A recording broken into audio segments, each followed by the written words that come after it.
Kanalımdan ve mutfağımdan herkese merhabalar. Her sene mevsimi geldiğinde mutlaka yaptığım kışlık turşuların tarifini vermek istiyorum bugün sizlere. Tarifimize hemen başlayalım. Büyük bir tencerede sıcak su kaynattım. Üzerine temizlediğim, yıkadığım taze fasulyeleri atarak haşlamayı bırakıyorum. Kapağı kapalı bir şekilde yumuşayana kadar haşlayalım.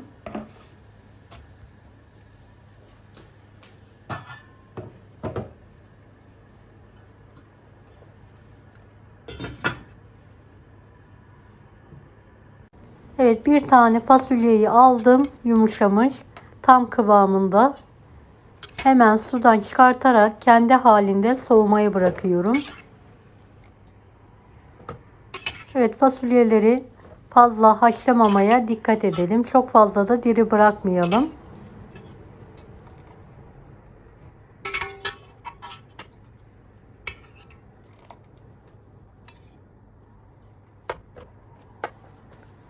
Evet, bahçeden topladığım yeşil domatesler var.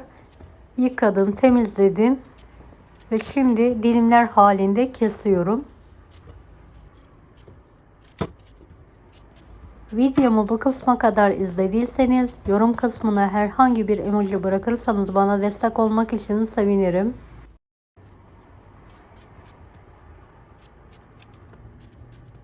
Evet, son domateslerimi de doğruyorum.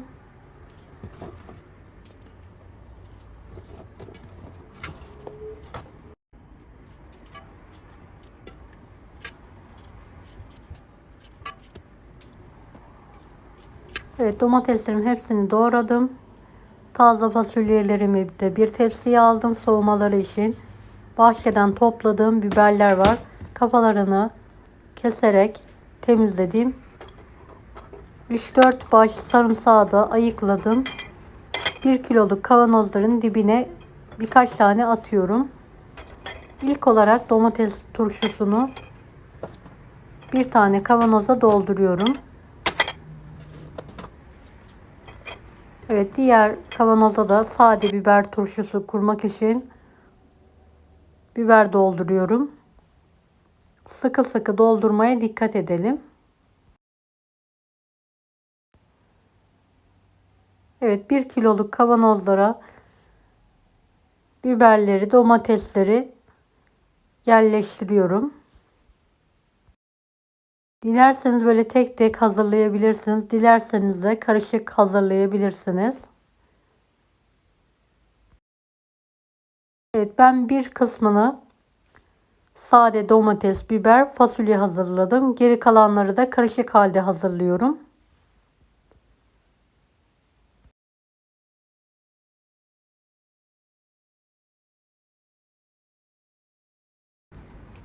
Evet, fasulyelerimi dik bir şekilde kavanozuma dikkatli bir şekilde sıkı sıkı yerleştiriyorum.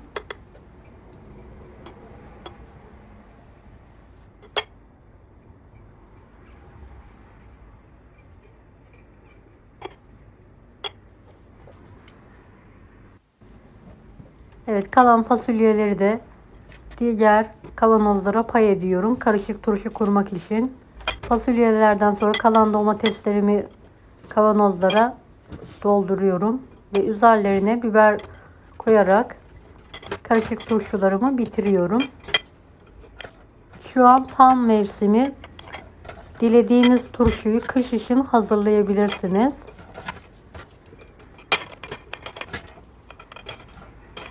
Evet, son biberlerimi de kavanozlara yerleştirmeye devam ediyorum.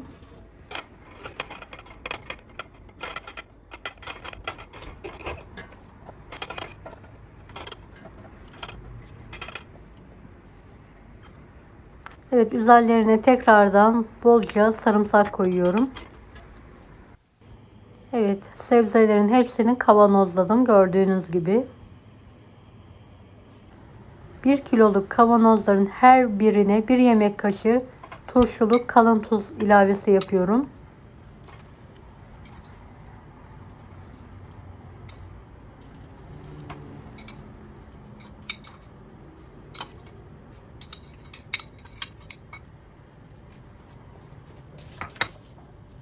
1 tatlı kaşığı toz şeker koyuyorum her birine.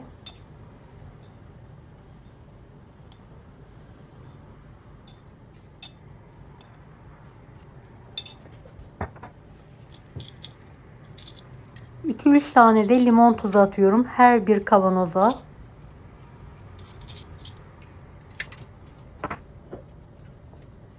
Evet, her bir kavanoz için 1 çay bardağı sirke ekliyorum. Dilediğiniz sirkeyi kullanabilirsiniz.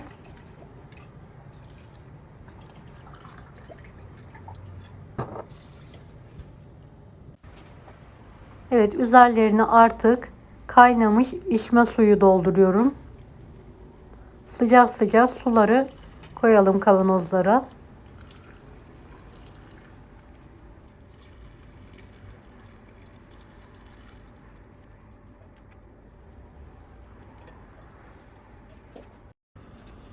Kavanozların kenarlarını temiz bir peçeteyle silerek kavanozların kapaklarını sıkıca kapatıyorum. En son tuzun erimesi için karıştırıyorum. Evet, tüm kapakları aynı yöntemle kapatmaya devam ediyorum.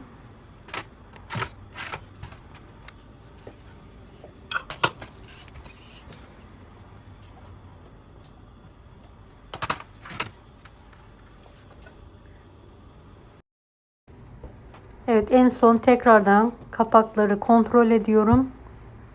Sıkıca kapatarak ters çeviriyorum. Sofra bezinin üzerine. Evet, kimi kapaklar tutmamış, tekrardan yeni kapak takıyorum.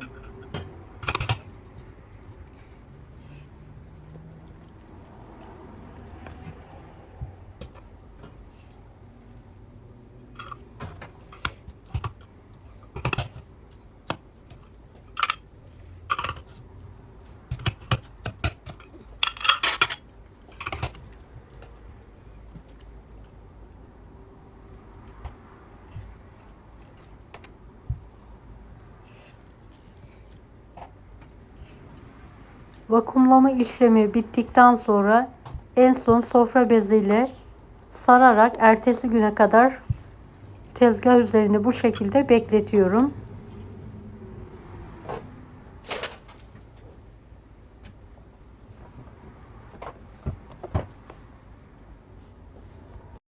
Evet, ertesi gün kavanozların hepsini yerinden kaldırdım. Kontrol ettim. Kapakların hepsi tutmuş.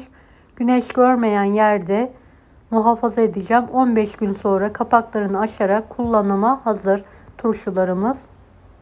Deneyecek olanlara şimdiden kolaylıklar dilerim. Kanalıma ücretsiz abone olmayı unutmayın. Bir dahaki videolarda görüşmek üzere. Allah'a emanet olun. Hoşça kalın. Daha farklı tarifler için bunları da izlemeyi unutmayınız. Afiyet şifa olsun herkese.